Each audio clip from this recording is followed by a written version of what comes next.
In the spring of 1981, Keddie, California, was a tiny resort town completely swallowed by the dense pine and redwood forests of the northern part of the state.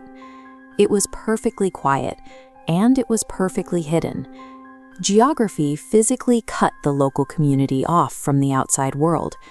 Deep canyons and elevated railroad tracks formed a natural barrier, creating a secluded pocket where outsiders rarely wandered unless they were summer tourists passing through.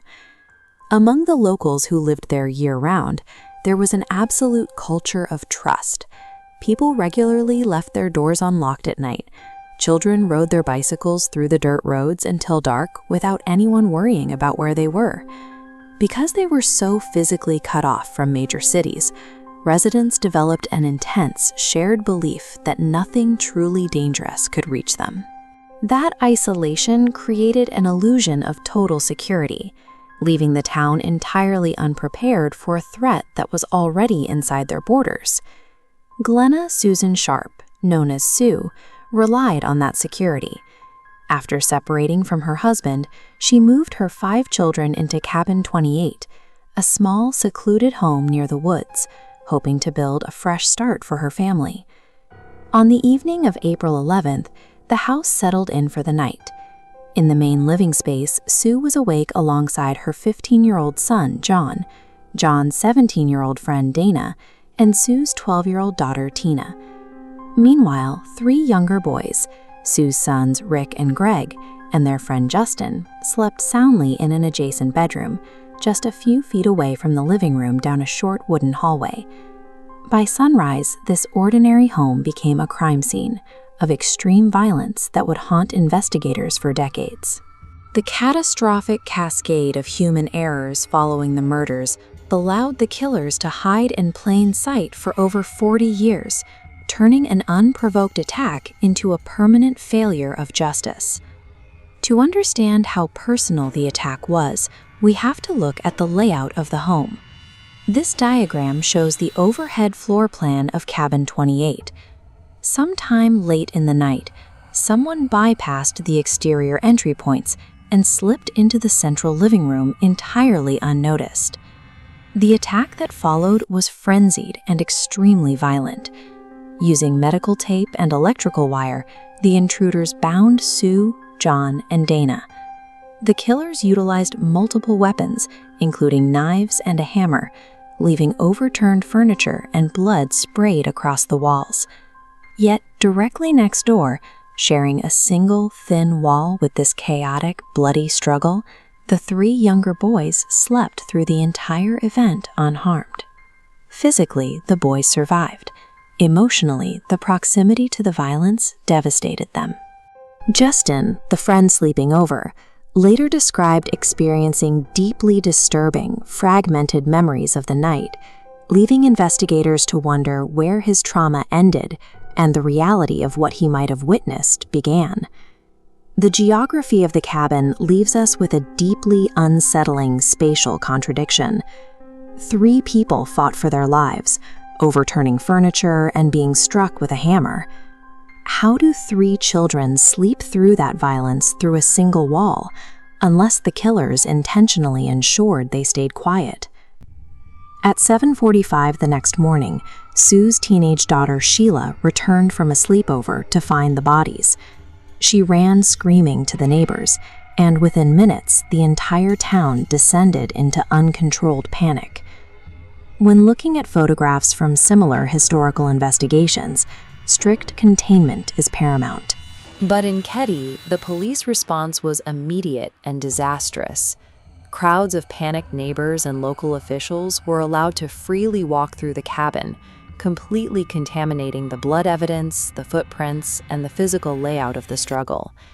In the chaos of counting the bodies and clearing the living room, investigators committed their most egregious early failure.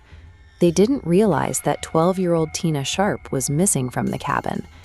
By the time police finally noticed her absence, the trail was entirely cold. Search teams deployed helicopters over the mountains and ran tracker dogs through the dense forest trails, but they found 0 physical trace of the young girl. The mystery of her disappearance held for 3 agonizing years. Then, in 1984, a man scavenging for bottles near the remote Feather Falls discovered a human skull. Dental records confirmed it was Tina. Her remains had been transported nearly 100 miles away from Cabin 28. Because authorities failed to secure the cabin and immediately register that a child had been taken, they permanently destroyed the critical early hours window required to track the kidnapper's escape route. Over the years, 2 primary suspects emerged, Martin Smart and John Bubede. Both men lived incredibly close to Cabin 28 at the time of the massacre, and both possessed well-documented violent personal histories. Suspicion mounted when witness testimonies surfaced, most notably from a therapist who reported that Smart allegedly confessed intimate details of the murders during a session. Local authorities largely ignored the report. Crucial physical evidence collected from the area, including a bloody hammer suspected to be one of the murder weapons, mysteriously vanished from police custody before it could be properly analyzed. The vanishing evidence extended to the archives. Vital audio recordings of interviews disappeared, alongside logs of an anonymous phone call made shortly after the crime that suggested the caller had specific, unreleased knowledge of the massacre. The killers left the bloody hammer. They left surviving witnesses a single room away. They generated an anonymous phone call. Whoever attacked the Sharp family did not execute an airtight crime. They were actively shielded by local incompetence and vanishing evidence.